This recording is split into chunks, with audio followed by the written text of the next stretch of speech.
You're listening to Force Majeure, an actual play Star Wars podcast.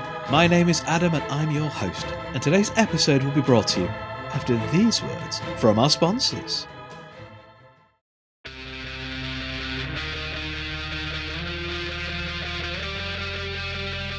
When the world faces a subterranean threat, only 5 teams with attitudes can save the day. Gifted mysterious alien technology. Benny, Gwen, Scarlet, Jay, and Hanuel must come together and keep Dragon Cove safe from Harbinger and his evil minions Hera and Erailed. Follow the adventure at tubularteams.anchor.fm. Guardians engage! Hello everybody and welcome back to episode 2 of For a Few Credits More.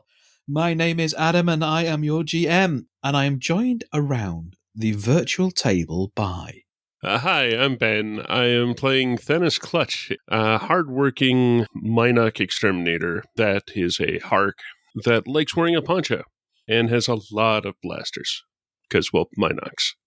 Hi, I'm Mim. I'm playing Bok Bok Kandu. He's a Claudite smuggler with a specialisation in thievery, and to be honest, he's just happy to be doing some other kind of work at the moment, although confused as to why we're so attached to this rabbit that he is also carrying treats for. Hi, I'm Mikey. I play TY8N. I am a Gestalt entity which is headed, I say, by the head of a T1 tactical droid. I mean, technically I'm a diplomat, but that's never going to come up. But that's my specialization. And I'm Leslie, playing Aubergine Gladiolus Tamello, also known as Obertam, the keeper of the bunny, who is also herself a bunny, and she's a fast worker with a can-do attitude. A Bok Bok Kandu attitude. I have no way to work in the diplomat thing, so I just kind of moved on. Bok Bok Kandu, there's nothing I can't. It's all right. I've got no way of working in the diplomat fig either. Don't worry about it. See, that's why you should have done that for your... Come on, with Bok Bok Kandu's attitude, that could have been your Thursday thing, but no, you had to go with the masseuse. Well, you know, it was a good cover for when I wasn't hustling people over card games or sabacc and things like that. I mean, you're still hustling people, but in a very different context. Where we last left our heroes, they are on the stopover, struggling for funds, and have just been made an offer by an agent of the Zypher Corporation for their fluffy little friend. Upon leaving the bar, they have identified a stakeout where 4 very badly undercover stormtroopers are watching them from various points across the street. And we shall pick straight back up to the action there. Players. Question. What is the stopover as an entity's attitude toward stormtroopers? They don't want to do anything that will draw the Empire's attention, quite frankly. They survive by not being worth noticing or eradicating. Gotcha. I will not do my initial plan then. Just to gun them all down in one glorious...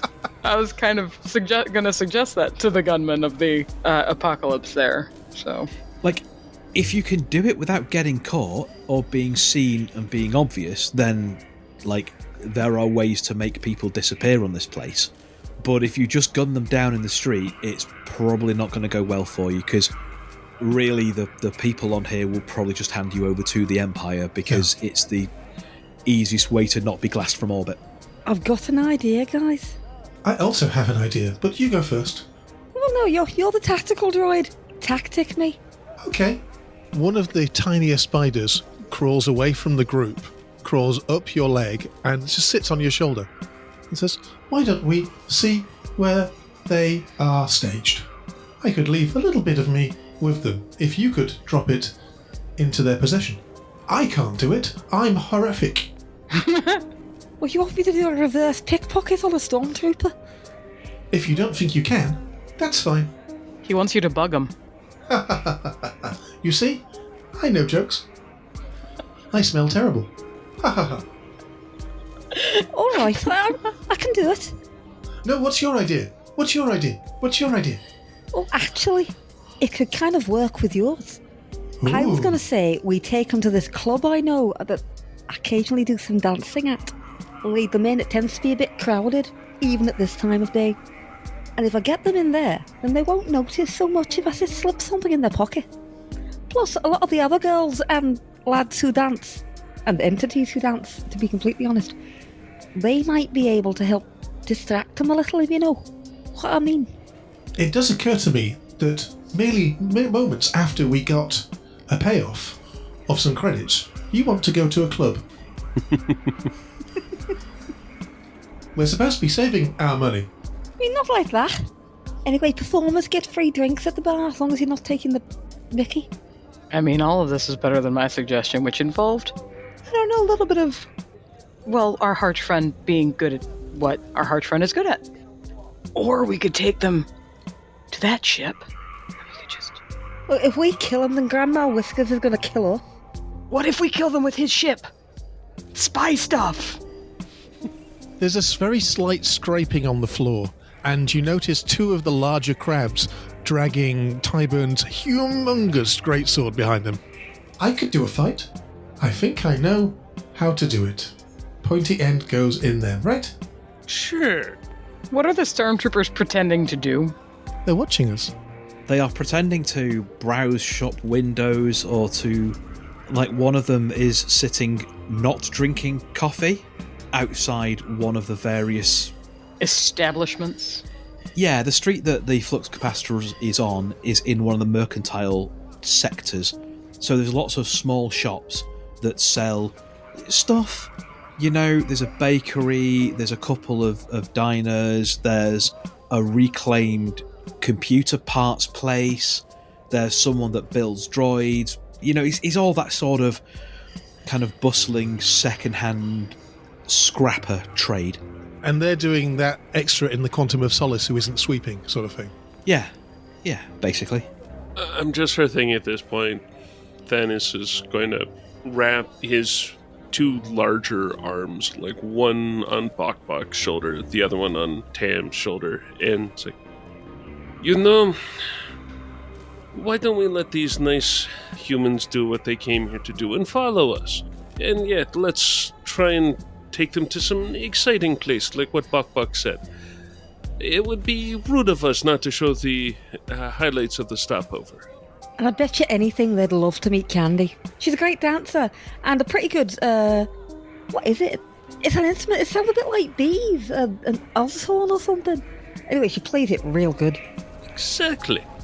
And who knows, maybe some of our friends can liberate them from the clunkiness of the armor that I can clearly see. Like, they have got to teach these soldiers better. One of them has still got a helmet on and a hat. I'm sorry, I'm just picturing the I think it was Lego Indiana Jones when you pretend to be you need to pretend to be a Nazi to like open Nazi doors or something. You put the little flat cap on your head, but it's on top of the hair and like sideways. So it's like if I'm a stormtrooper pretending to be a something else, I just put the little hat on the hat. Look at me blend in. I am blending, yes. They won't suspect a thing. So I guess we're gonna go to the party? We're gonna do a party thing? We're gonna do the party thing. Yes. And then Thanos, with one arm in very large motions, goes, "Party ho!" And to make sure that the stormtroopers have no question of where we're going. Ober's gonna go ahead and she's got extra headphones that she's gonna put over her ears because the club tends to be loud. And party ho. Okay. The swarm follows. It's so awful. Hide. I know, it's terrible. Trying to hide the sword within itself as it kind of falls over itself, crawling and flying and ugh. Roiling mass of crab droids. That's the one. With a tactical head just bobbing on the top, every so often disappearing under the mass and then popping up again. Adam, is there any chance that I've got a communicator or something that might be able to ping Candy and my mates from the club in advance to let them know that that I'm bringing some friends who I'd like to be very distracted? coming in hot. If you want to flip a light side point. No, we've only got 2. I'm not spending that on that. We've got 3. Have we got 3 now? We have 3, yeah. It's an odd number. Make it even. Do it. You know what? I'm just gonna head. I'm not gonna do it. I'm gonna head straight to the bar and see if Candy's dancing or something like that, and give her the nod then. Okay, so you lead the stormtroopers through the streets of the stopover to Drunken Hoji's Punchatorium and Happy Happy Fun Time Distraction Palace. As you get closer, you can, like, even at this time of day, you can hear like the throbbing bass and space techno kind of thumping through the walls. There is a queue of spacers outside waiting to get in. Clearly, one of the various long-haul freighters has recently come in and they're all on shore leave. You can also see the queue that are heading around the back, because underneath Drunken Hoji's Punchatorium and Happy Happy Fun Time Distraction Palace, the basement floor is a series of fighting pits where people can go in and bare-knuckle fight and test their mettle against various in-house champions and visiting rowdies and that sort of thing. The upper floors of the place are effectively like an arcade and casino type thing. It's not a posh casino. It's like one-armed bandits and slot machines and pinball machines and arcade games and, you know, the Star Wars equivalent of Time Crisis, that sort of stuff, and racing, like swoop bike racing games and that sort of thing. So, is it like open all the way up with different things that are open to the middle, or is it floor by floor by floor? I think probably open up in the middle. It looks like a converted something or other, as with pretty much every building on the stopover. It's not been built here. They find a ship that is structurally sound, even if the engines aren't. They slap a ray shield over it and they open it up as a business. This looks like it's some form of freighter that has landed tail first, so it's quite tall but open in the inside and So they just made like levels stick out and it's open up the center. Yeah, and there's various booths where dancing is going on, there's card tables. It's not a hive of scum and villainy, because again, the stopover doesn't really have them, and people that are that type of people get discouraged from staying too long, because again, they don't want to get the place embroiled in a gang war. But it's the closest thing you'll come to. It's definitely grey market sort of thing. The games aren't that badly rigged. You still have a reasonable chance of winning. You know, it's that sort of establishment. Well, yeah, the music is thumping. You get in. I'm not going to worry too much about you getting in, especially with Bok Bok leading the way and letting nods to the bouncers and that sort of thing. And I think when you're in there, what's the plan then? Just to try to get them lost within the crowds? I think the idea, what I'd like, is for some of the dancers and hosts and hostesses and things to come and slightly distract them, so I can meander around and drop part of Tiber into their pockets. Yeah, okay. So as the Stormtrooper squad realise where you're going, because again, with the sheer amount of successes that Oba got, you've been keeping a good eye on them. They are not very good at shadowing you. And they have peeled off one by one to drop their armour off somewhere and then just go in their civvies and rejoin, as it became more and more clear where you were going. I think I'm going to want a skullduggery test from you, Mim. All right. I'm going to flip another dark side point, I think, given everything that's going on. All right, so I've got 2 ranks in skullduggery, 2 yellow and a green. Your difficulty is going to be 1 red, 2 purple. I'm going to throw in a setback, but I'm also going to give you a boost, just from the chaos of the club, effectively. The crowds are going, the music is very loud and thumping here, you know. It's like all good clubs. It smells a bit, there's sweat dripping down from the ceiling, you know, the floor's a little bit sticky, the drinks are flowing. So gross. Tam is hovering behind the arch very awkwardly. That's not as good as I had hoped. I'm gonna say that right away. So that is 1 failure, but 3 advantage. Okay. Curse you, red dice. Basically, I think that you just can't get close enough to drop Tyburn's little drone in their pocket. Every time you get close enough, either that you are clocked and they make sure they don't give the opportunity, or you're about to get there and then the swirl of the crowd moves you away. Yeah, you just cannot get Tyburn's little drone in one of their pockets. All right. But you have got 3 advantage. Right, I can't. This is hard to say. I can't quite do it. But I've got a plan B. That there is a fire alarm. I could give it a smack, and we could just skedaddle. I mean, couldn't we just lose them in here? It's chaos in here. We don't want to be in here anyway. And they can't always. I just put my ears down. They won't be able to find me. It's more effective than you might think. I say we cheese it. That sounds like a plan. Split up and get out of here. All right, this sounds like a plan. Fantastic. I've just bought some dev sticks. Are they good? Down. Good. Slap him out of your mass. They disappear into the mess. You don't want any of that crack, man. It's bad for your diodes. Yeah. Your voice modulator is going to be really important if you end up smoking those. It's going to be very croaky. I have several.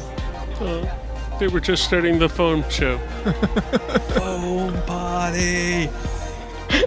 So do we want to go together or do we want to split and regroup? Let's go together. They're stormtroopers. I'm going to split and regroup. I was about to say, because it's open on the inside. Leslie was very explicit about asking that, because she's just going to jump up to one of the other floors, go through a weird place, and take a jump out a window. Regrouping works too. I'm not going to make you have to roll a stealth or anything like that. Those 3 advantage are more than enough for me to allow you to go your own separate ways. I kind of like the thought that they don't realise the fire alarm is going at first because the sirens go just before the foam party starts. So the sirens start going, the foam starts coming down, everyone's whooping, and then suddenly the sprinklers come on, and it's like, oh no, wait, it is actually a fire alarm. The problem is the fire alarm is in sync with the bass. Everyone's just jumping up and down. But yes, you manage to shake off your stormtrooper tail and regroup a block or so away from Drunken Hojus. I don't like that place. You're all a little bit sticky. I'm very sticky. I've just crawled on the floor. It's horrible. I'm shaking out the poncho. Somehow, Bok Bok has come out of it with a bottle of tequila and a feather boa. I will toast with the stolen flask. Yes. Because no, I have never given that back. Nope. Well, now I guess we're checking out a ship. Yes, like the library. Okay. She does a very formal bow and gestures for you to take point. Pats down the coveralls and finds the spaceport ID. Puts the poncho back on, because at this point it's only going to drive through wear. Puts on the ID and leads everyone to the spaceport. It's like, yeah, going on shift and showing these ones where I've been working. Righto. They said that they were wanting to try some roast Minoc. I don't know. They're an odd group. I am not one, and I don't eat, but I am with them as well. Hello. I've heard it tastes of chicken. I have never eaten chicken. Does it taste like Minoc? You've never eaten anything. Why did you even buy death sticks? You don't have lungs. He asked, and he was very nice. Do you have somebody's lungs? I have a lot of things. I wouldn't discount it. So, about those Minocs. Minocs! So there is no central spaceport in the stopover, but there are lots of individual kind of docking ports, and each docking port cluster is usually owned and run by one person that kind of manages those. And they all the kind of docking port owners come together to work in an overarching consortium, I suppose, called the Port Authority. Okay. So where Tweezum has parked his ship, it is on a different docking bay to where the Pnub is, kind of a bit further round towards the back edge of the stopover, where the ray shields are stronger and newer, and it is more protected from the various bits of celestial debris that hit the planet. But yes, you get in, you have your credentials, you make your way in. You kind of sneak your way. Again, I'm not going to have to make you roll for this, because you certainly, Ben, you know your way around the various docking ports, and you are not an unfamiliar sight travelling from docking port cluster to docking bay cluster, killing Minocs. And you get to the sky yacht. It is clamped to hold it in place, just to make sure that it doesn't fly away without fees being paid, and also in case there's a ruin quake or something like that to help keep it in place. And as you get towards the boarding ramp, which is up, you see a shadow, kind of vaguely person-shaped, on the docking ramp. Kind of the docking ramp is up, but kind of on the docking ramp. As you get closer to it, you realise it is Tweezem Bonk. He appears to have been nailed to the boarding ramp and killed quite brutally.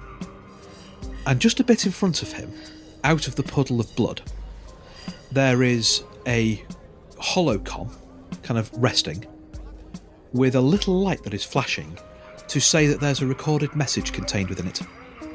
Are you going to touch it? Guys, I don't think we're getting paid. Considering we were going to steal the ship, I think we are. I didn't see that coming. Well, if no one else is going to touch it, No. then with one claw, I'm just going to poke at the top of the holocom. It projects up a hollow image of two individuals. They are dressed similarly in what would be, I suppose, what's classified as the Star Wars equivalent of business suits, but very, very old cut. Mm. You know, these are practically antique business suits with overcoats on. One is a short, portly Powan, maybe, male-presenting person, and the other appears to be a Gamorrean, again, wearing a similar suit. They have mutton chops that are quite far, and both of them are wearing bowler hats. Shouldn't they have pork chops? The Powan individual, sorry, it'd be a pork chops. Yes. The Powan individual speaks. Felicitations and greetings to you all. My name is Mr. Hugh, and this is my esteemed associate, Mr. Cry.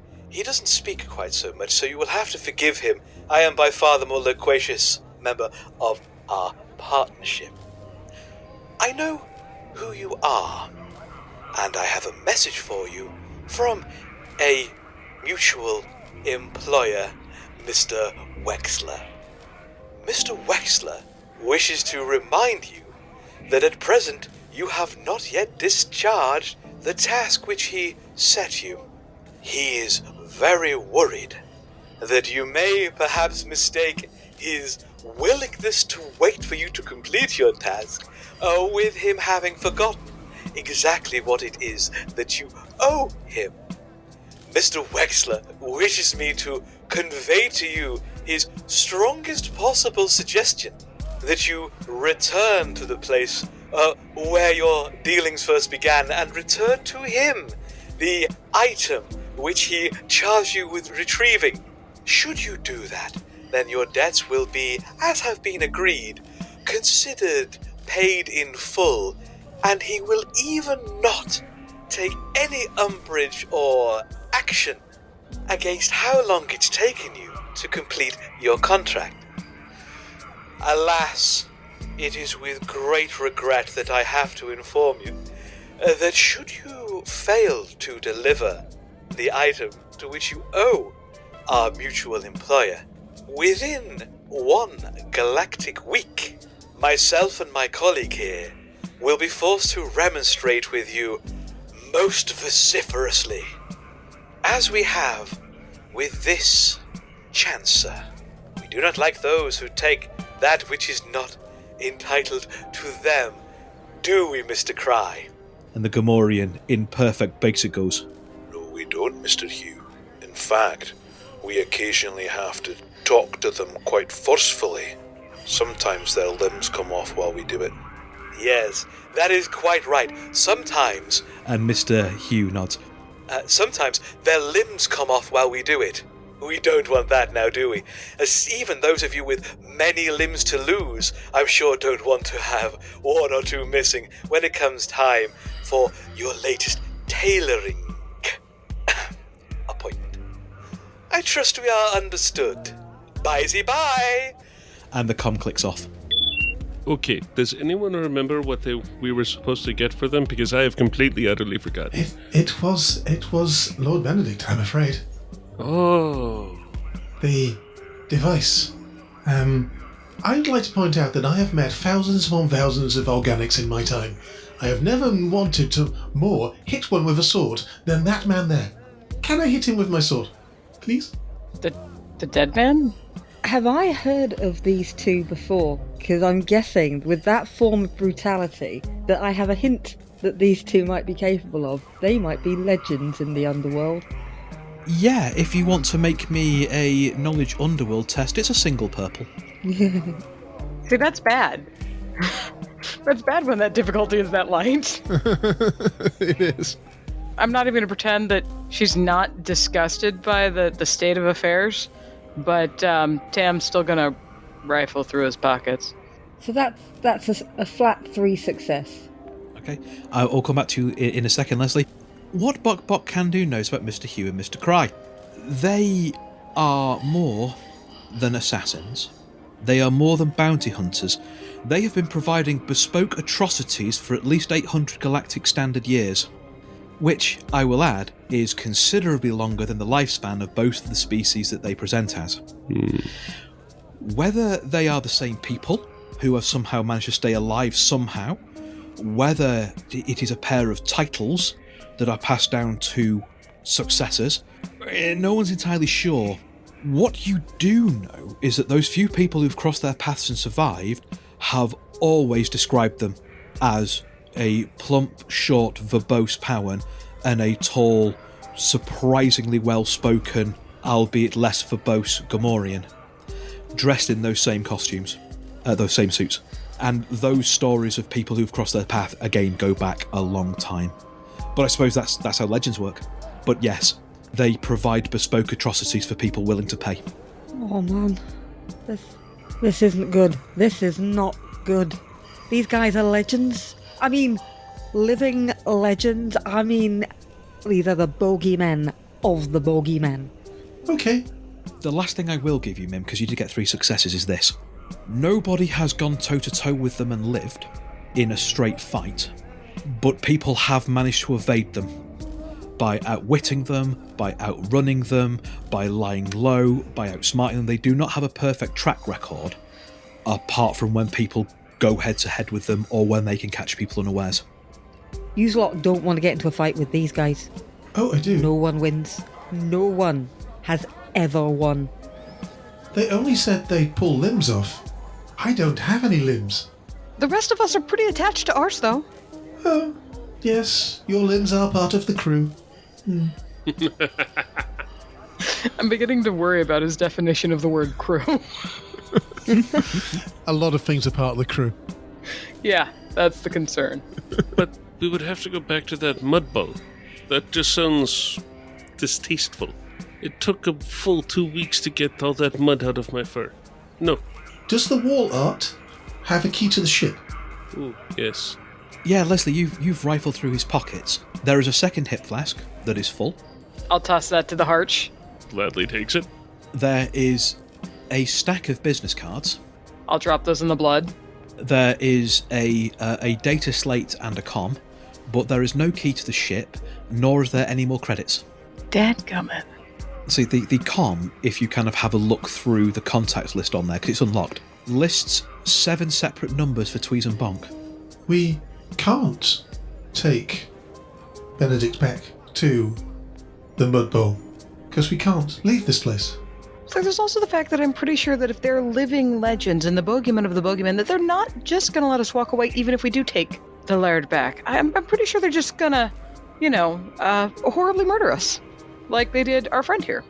Well, that's kind of a thing. They're quite true to their word. I mean, I'm not saying that we won't get our fingers broken, but I am saying that if we delivered what we're supposed to deliver, I don't think they'd kill us. They don't seem to kill for no reason. They just do it very efficiently. Tam, you were talking about being famous before. This is a way of getting famous, wouldn't you say? 2 of the crab droids kind of hastily and wobbly hold the sword up. I think we can take them. Who says it is them that we must take? I mean, we have our former associate, which is most likely more squishy than those 2. We can't leave this place. We need, calculating, more money. We have ship. I thought half of the beauty of this place was that those in possession of things, such as, and waves forearms at the ship, means that we own it. I mean, I could probably connect us with some parts merchants pretty easily enough. We could strip this thing bare. Nobody's going to complain about it now. Yeah, just leave the single landing skid that is currently booted down, and we can disassemble the rest of it. Shouldn't take more than a day or two. Of course, if we do take the ship and dismember it, what did you call him? Friend here, people would think that we did it. I only like to admit to people I've killed, not people I haven't. Well, the Puck kind of tells the story, though. The Puck says that they did it, not us, and no one is going to argue with them. Okay. Yeah, but they probably wouldn't want to get involved with us either. What if we tear down our ship and take this one?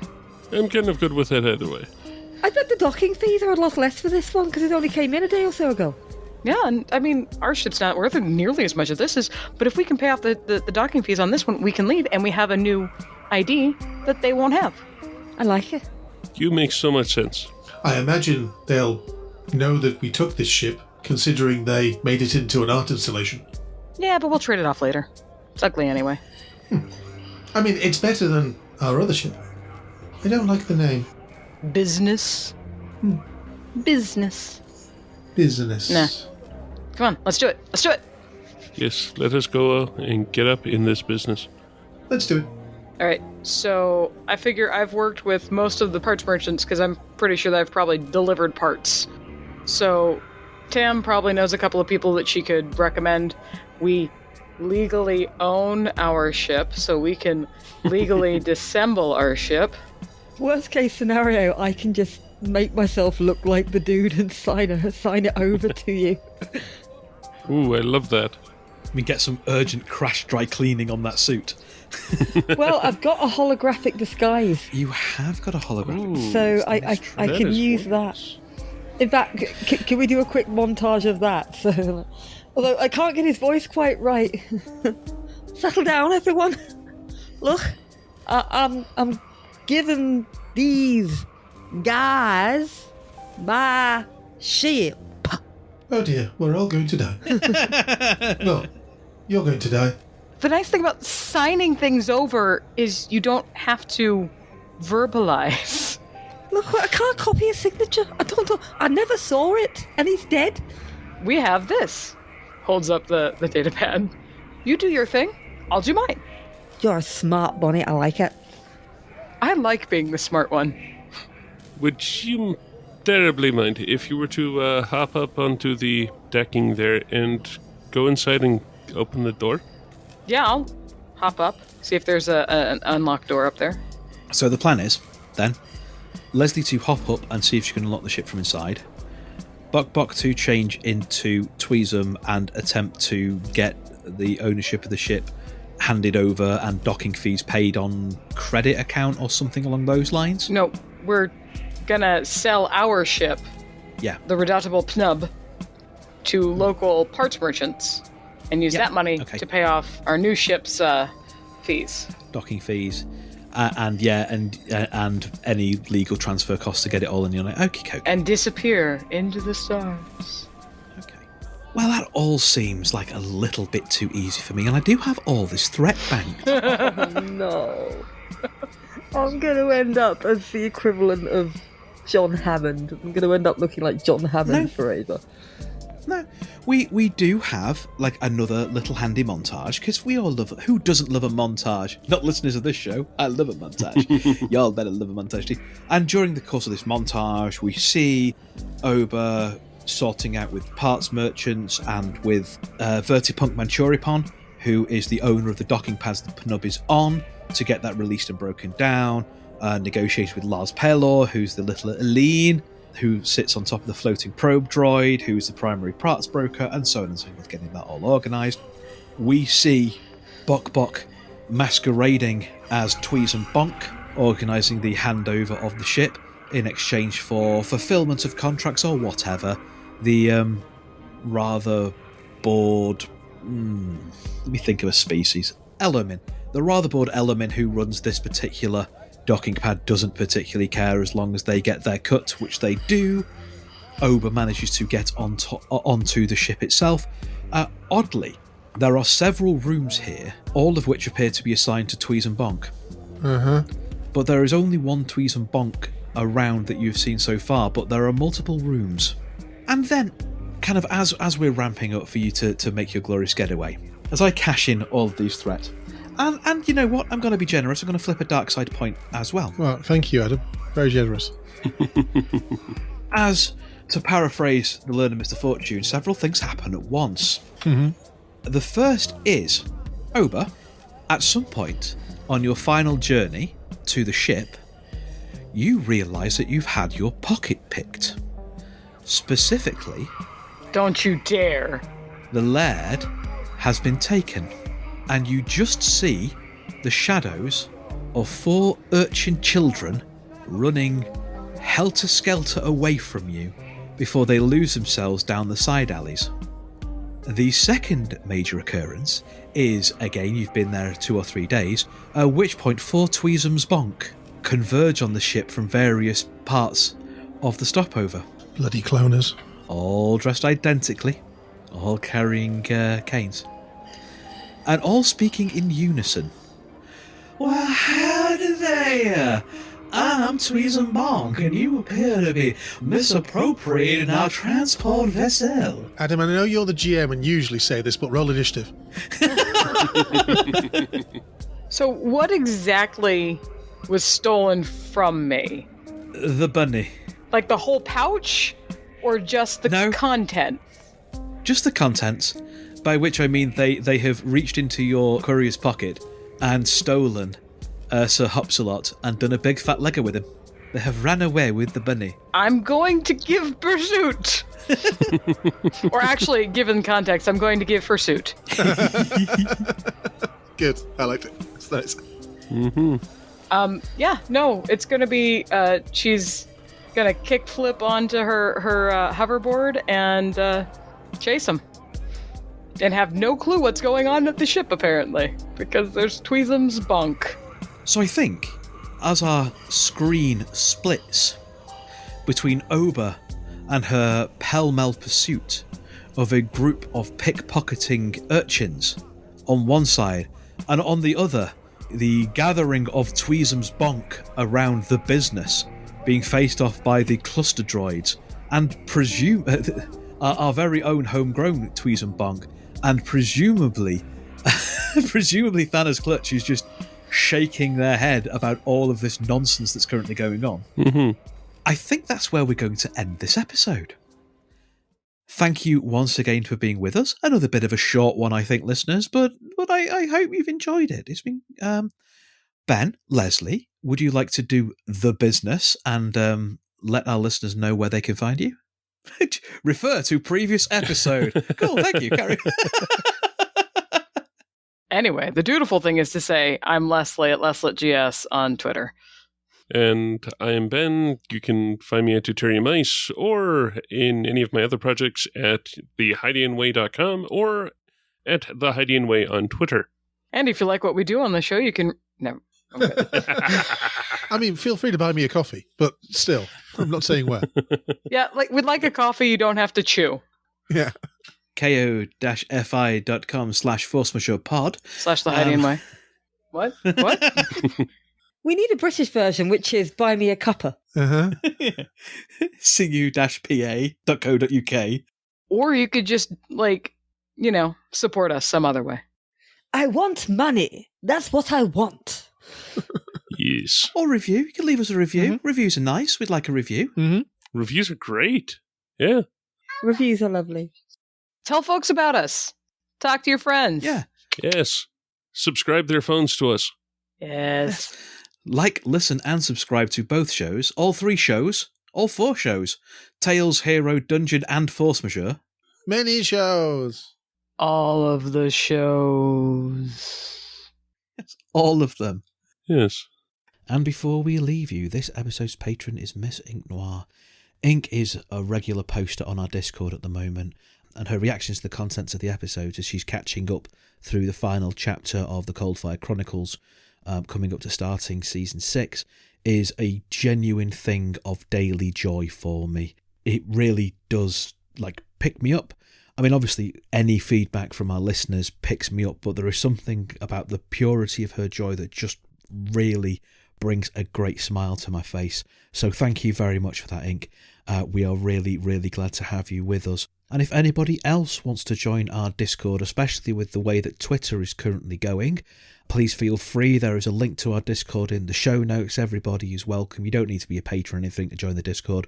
Just hop along and be nice, which I'm sure you will be, because all of our listeners of the show are nice. I'm not sure how we've managed it, but you're all wonderful people. We hope to see you on there. Until then, look after yourselves, my lovelies.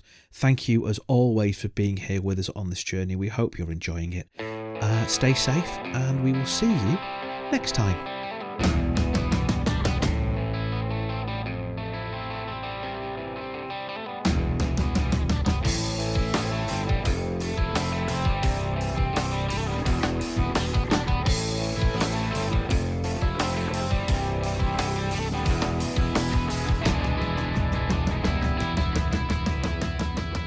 Force Majeure is played using the Star Wars Force and Destiny game system by Fantasy Flight Games and Lucas Books. Our intro music for this season is Unholy Night by Kevin MacLeod, and our outro music remains Suburban Outlaw by Forget the Whale, both used with gratitude under the Creative Commons license. If you like the show and want to interact with us, we are on Twitter, we are on Facebook, we are on Instagram, all of which are at Force Majeure Pod, though Twitter is probably where you're going to find us more regularly. If you enjoy what we do and want to support the show, there's 3 ways you can do that. The first is via our Patreon at patreon.com/forcemajeurepod. The second is by buying us a coffee at ko-fi.com/forcemajeurepod. And the third way is by rating and reviewing us on iTunes, Google Play, Stitcher, anywhere where you can find us. We really like reviews. It tells us that we're telling the stories that you want to hear and helps other people find us. Thank you very much for listening. We'll see you next time.